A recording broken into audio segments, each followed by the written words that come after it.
warahmatullahi wabarakatuh. Perkenalkan, nama saya Siti Reski Hardianti dari Pendidikan Bahasa dan Sastra Indonesia Universitas Negeri Makassar. Pada kesempatan kali ini, saya akan membacakan sebuah dongeng yang berjudul Si Kancil Mencuri Mentimun Pak Tani. Selamat menyaksikan. Suatu hari, diceritakanlah si kancil yang cerdik sedang berjalan-jalan keluar hutan menuju area perkebunan milik Pak Tani. Dengan seketika langkah sang kancil terhenti karena melihat kebun petani yang sangat subur dan buah mentimun yang sangat lezat dan segar. Si kancil berbicara sendiri. Wah, mentimunnya seger, kayaknya enak kalau dimakan dan menghilangkan rasa hausku. Bergegaslah si kancil mendekati kebun mentimun itu sambil mengamati di sekeliling kebun itu. Aman kayaknya, ujar sang kancil. Tibalah di kebun mentimun, tak lama-lama lagi sang kancil mengambil mentimun yang besar dan segar-segar itu, lalu dimakannya. Aduh, yang ini kok kurang enak ya. Coba yang satu lagi, kelihatannya besar dan kayaknya enak dimakan. Kancil mengambil mentimun-mentimun yang ada di sekitarnya. Setelah kenyang dan mengambil beberapa mentimun untuk dibawa pulang ke hutan, kemudian si kancil pergi bergegas. Perbuatan itu terus diulang keesokan harinya. Di pagi itu, si kancil mencuri kembali mentimun milik Pak Tani. Kemudian si kancil berbicara, "Aku punya tempat makanan banyak, jadi tidak usah capek-capek lagi mencari makanan kemana-mana. Besok saya akan kembali untuk mengambil mentimun ini," ujar si kancil sambil pulang dengan perut yang kenyang. Di siang harinya, Pak Tani datang ke kebun untuk melihat dan merawat kebun mentimun miliknya. Setelah sampai di kebun mentimun miliknya, dia sangat terkaget karena mentimun miliknya berserakan bekas gigitan hewan dan banyak mentimun yang hilang. Pak Tani sangat marah sekali melihat mentimunnya banyak yang hilang dan telah dicuri. Kemudian Pak Tani pun mencari akal untuk menangkap si pencuri mentimun tersebut. Sambil beristirahat, dia berpikir bagaimana cara untuk menangkap si pencuri tersebut. Setelah beberapa lama berpikir sambil beristirahat, didapatkannya ide untuk menangkap dengan jebakan orang-orangan dengan menggunakan lem di tubuh boneka orang-orangan tersebut.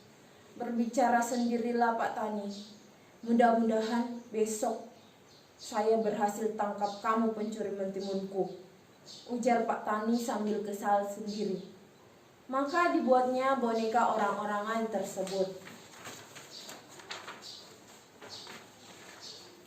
Keesokan harinya si kancil datang kembali dengan niat untuk mencuri mentimun milik Pak Tani. Dari kejauhan si kancil terkejut sambil berbicara di dalam hati, "Kok Pak Tani sudah pagi-pagi sudah ada di kebun? Padahal hari-hari sebelumnya tidak pernah ada di pagi hari."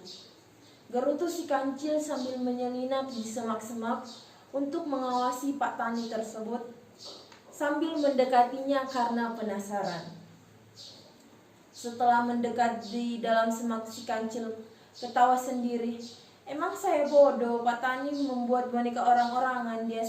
Dia pikir saya bisa dibodohi. Saya kan si kancil yang cerdik," ujarnya sambil mendekati kebun tersebut. Kancil memang cerdik, tapi dia tak menyangka bahwa boneka orang-orangan itu dipasangi lem untuk menjebaknya. Dengan tenang si kancil mendekati boneka itu sambil menendang-dendang dan menjelekkan Pak Tani. Tetapi siapa sangka kaki si kancil satu persatu dan tidak bisa lepas. Ia menempel di boneka orang-orangan itu. Si kancil sangat sangat kaget dan dia terperangkap di boneka tersebut. Kemudian datanglah Pak Tani tersebut. Dengan senang dan sangat kesal dia memergoki si kancil yang sudah terperangkap di boneka orang-orangan yang dia buat. Dia tangkaplah si kancil dan dibawa ke rumahnya untuk dikurung. Malangnya si kancil yang telah tertangkap oleh Pak Tani dan dikurunglah dia di malam hari. Kancil berpikir untuk mencari cara untuk bisa kabur dari kurungannya.